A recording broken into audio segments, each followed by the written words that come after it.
It's been a lot of time since I bought myself these AirPods Pro 2, but should you buy them in 2024 or just wait for the third generation? In this video, I'm gonna share my unbiased and brutally honest opinion about them and help you make the right choice. You know, these AirPods Pro 2 aren't new because they still use Lightning. Your regular tech reviewer would say that Lightning in 2024 is a terrible connector and that you should only buy the Type-C version, but truth be told, no one in their right mind would go out and buy the AirPods with USB-C when their other devices use Lightning. You gotta keep things consistent, man. And even if you do buy the Lightning version when your iPhone has a USB-C, we should really notice that because AirPods have 3 different ways to charge them, and only one of them is via the cable. You can use a wireless charging pad or a magnetic MagSafe plug, and the third option is to use the Apple Watch charger. You're not gonna transfer any files through that Lightning or Type-C port, and you have 2 additional charging options. So in my opinion, if you're gonna buy the AirPods Pro 2, you can buy any version, preferably the one that's cheaper at the moment. And I'm gonna definitely come back to the price a bit later, but right now I wanna share a few words about comfort, fitment, and those ear tips. Since my last video about these AirPods, nothing really changed in terms of comfort. My ears are still as default and standard as they were back then, and I still have 0 issues with the fitment. The medium ear tips fit inside my ears nicely in a pretty snug way and don't fall out even when I'm doing active sports. However, I'm not that satisfied with the material of the ear tips. It began to yellow. Right now this yellowing isn't all that noticeable, but it's there. And once the yellowing starts, it escalates quickly. I have a couple of friends who use the 2nd generation AirPods Pro for the same length of time as I do, and their ear tips have already turned yellow and gross.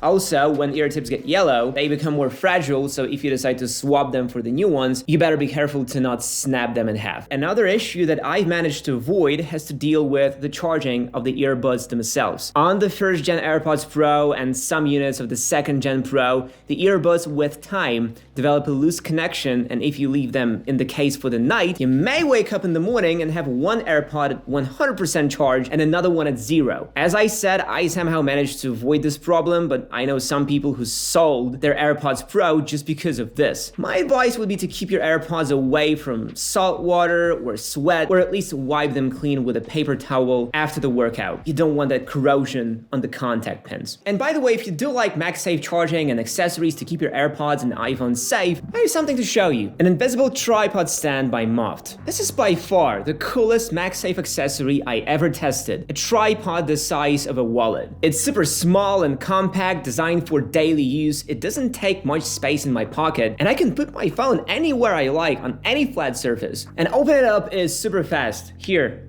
Done. But its features go beyond good design and small size. It also has multiple modes. I can put my phone vertically or at an angle, perfect for macro shots. I can set it in a video call position or in a theater mode that makes it super comfy to watch videos. It works as a stand and as a selfie stick. I can put the phone sideways and use the standby mode while the phone is charging. This is one of my favorite modes, helps me be a tad bit more productive during the day. This thing is a super cool piece of origami covered with synthetic leather. Looks great, feels great, definitely worth having this guy around. Moft is sponsoring this video, and I will leave a link in the description, so be sure to check it out. What I absolutely love about these AirPods is the feature set. At this point, you probably know everything about noise cancelling and transparency, but I'm still gonna share my thoughts. The noise cancelling could have been better. It's great here, but sometimes it's not powerful enough, and outside noise leaks in, especially in loud places like a gym. At home, on the streets, in the shops, everything is fine.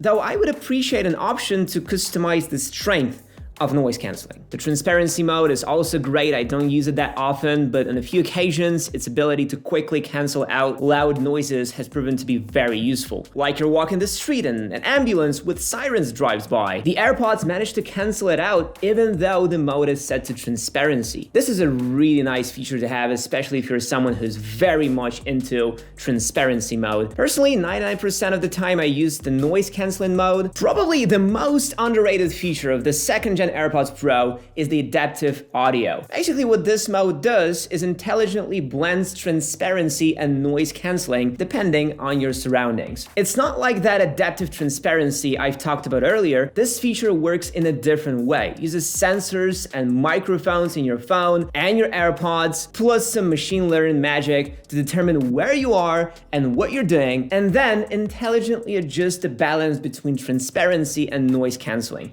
For example, when you are sitting at home and it's pretty quiet, AirPods will be somewhere in the middle without leaning either way. When you're outside in the streets, you will get more transparency, allowing you to be present in the moment and hear the surroundings. And when you are stationary in a noisy place like an airplane, the AirPods will set noise cancelling to 100%. This is a really cool feature, and the only way to make it better is to add AI to that. And by the way, if you want to know more about AI features coming to iOS 18, be sure to watch our latest video on the channel. I'm also surprised to see that the battery life is still quite good. Maybe that's because the AirPods don't have that much of a power draw to put a significant strain on the batteries inside, or maybe that's due to the small size of those batteries. But regardless of that, I almost never find myself in a situation when the AirPods are out of juice. I'm not sitting in them for 4 hours in a row, and most of my listening sessions don't last longer than a couple hours. There's no way to check the numbers of charge cycles or battery health, but my gut tells me that it's somewhere around 95% now, maybe 93%. I can see some degradation, but it's definitely not something to worry about. I just love talking about these AirPods. As I said, they have a lot of features to tackle. For example, I like this little sound they make when I put them on a charger or open and close the case. I like the option to precisely find them using the Find My app, and I definitely like the sound quality. Thanks to that Bluetooth 5.3 inside, these AirPods sound great, very balanced all the way around, with great performance on all frequencies. Some people might say that there is not enough bass, but I'm definitely not one of those people. For me, they sound perfect, and when I turn on that spatial audio,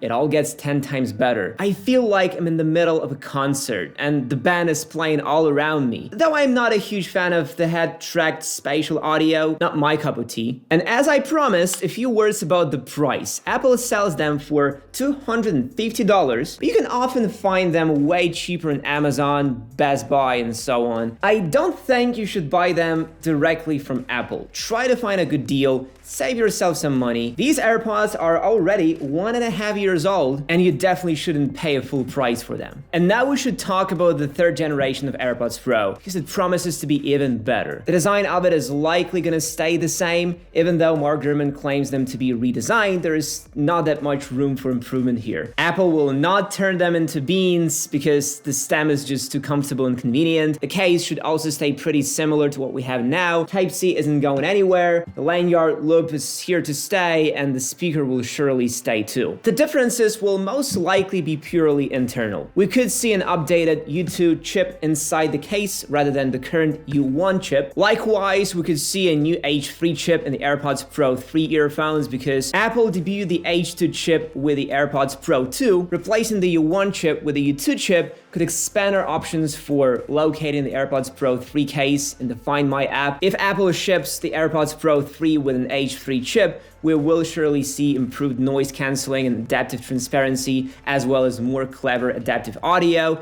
that I've talked about earlier. The H3 chip's extra processing power may also enable health-related features. The rumors tend to suggest that Apple plans to lean heavily towards health with this upgrade and introduce a few health features.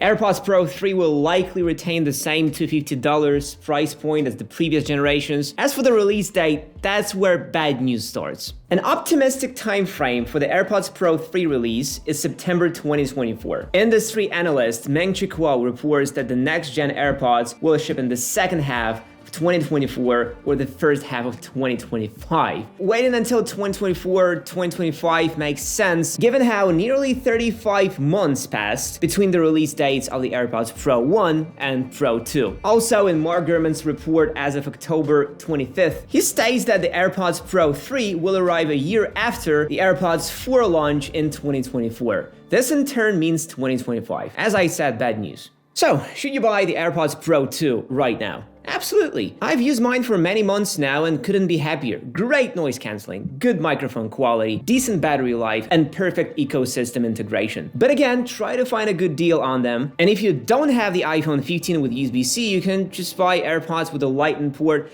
By the way, we have a great long-term review of the iPhone 15 Pro, so be sure to check it out. Thanks for watching.